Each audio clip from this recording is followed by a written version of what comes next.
Et avec moi sur le plateau, Alexandre Négrus, président de l'Institut de géopolitique appliquée, co-auteur de Géopolitique du XXIe siècle. Bonsoir à vous, rebonsoir, paru aux éditions Ellipse. Expliquez-nous, d'un côté, on a donc l'Iran qui minimise, de l'autre, Israël qui ne revendique pas. En tout cas, c'est dans la doctrine stratégique israélienne. Israël a été attaqué récemment depuis l'Iran. C'est-à-dire que c'était une première dans l'histoire que l'Iran attaque directement depuis son territoire Israël. Et Israël ne pouvait pas ne pas réagir, puisque dans la doctrine stratégique israélienne, on ne laisse pas l'ennemi attaquer en dernier.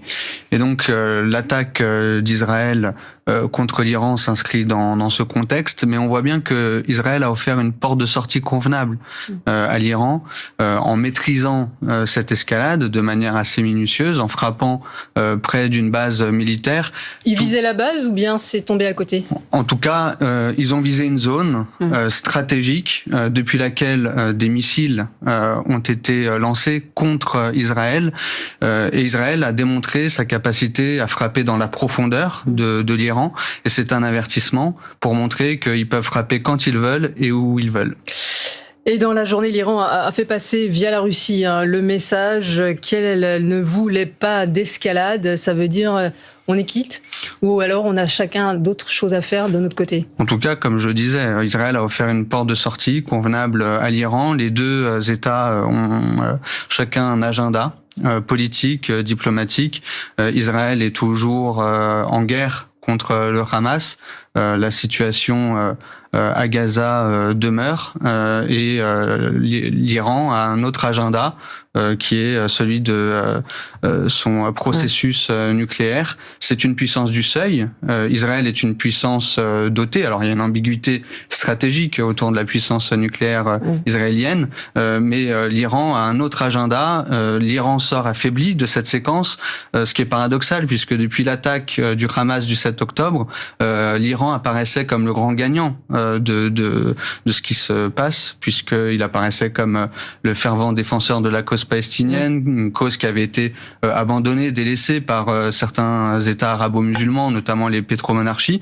Et là, cette séquence, cette parenthèse d'affrontement direct avec Israël a démontré la limite de la stratégie des proxys de l'Iran qui jusqu'à présent s'en prenait aux intérêts israéliens via les Houthis, le Hamas, le Hezbollah, mais après avoir été attaqué dans son consulat en Syrie, l'Iran ne pouvait pas ne pas réagir directement. Ça a mis en évidence cette stratégie des proxys, mais paradoxalement, avec cette porte de sortie que Israël offre à l'Iran, on risque de revenir à cet affrontement asymétrique entre les deux États. Donc ça veut dire que la tension retombe un peu par rapport au fait qu'il y avait une grande frayeur par rapport à ces attaques directes, mais pas totalement. En tout cas, c'est ce que semblent rechercher les deux États.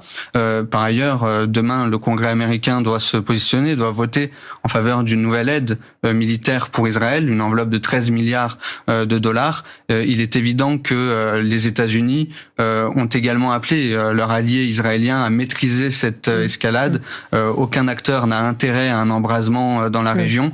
Vous savez, en géopolitique, l'analyse des intérêts des uns et des autres peut parfois être trompeuse, et c'est comme ça que parfois des guerres peuvent survenir en faisant des erreurs d'analyse. L'Iran qui a qualifié ce vendredi d'irresponsable et de non constructif le vote des États-Unis bloquant la candidature palestinienne à l'adhésion à part entière à l'ONU.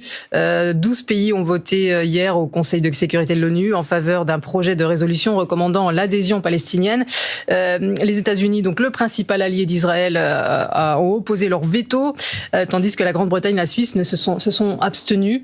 Les États-Unis, pourquoi apposent-ils leur veto? Déjà, la séquence est complexe et le contexte est très complexe. C'est-à-dire que faut pas oublier que on part d'une attaque massive d'un groupe terroriste, le Hamas, contre Israël, le 7 octobre 2023. Et dans ce contexte-là, pour certains États, au premier rang desquels les États-Unis, se positionner d'ores et déjà en faveur d'une telle position risquerait de jouer en faveur de l'agenda des proxys iraniens, de l'Iran et de ces groupes terroristes. Cela dit, c'est une question qui demeure à l'ordre du jour des agendas diplomatiques, des principales chancelleries, et ce n'est que partie remise pour les prochaines échéances. Et autre événement, aujourd'hui, le chef du Hamas, Ismaël Haniyeh, qui est arrivé ce soir en Turquie, son fervent soutien qu'il a régulièrement hébergé. En tout cas, les responsables du Hamas sont disséminés dans plusieurs États, notamment dans la région moyen-orientale, au Qatar. Et c'est aussi l'un des objectifs d'Israël, de réussir à cibler ces têtes pensantes du Hamas à l'étranger avec des assassinats ciblés. Et précisément, pour en revenir au sujet de tout à l'heure, c'est dans ce type d'affrontement qu'on risque de retomber à présent, avec une reprise des opérations militaires très ciblées d'Israël contre des dirigeants du Hamas. Merci beaucoup Alexandre Négrus, président de l'Institut de géopolitique appliquée, co-auteur de Géopolitique du XXIe siècle. Merci de votre éclairage ce soir.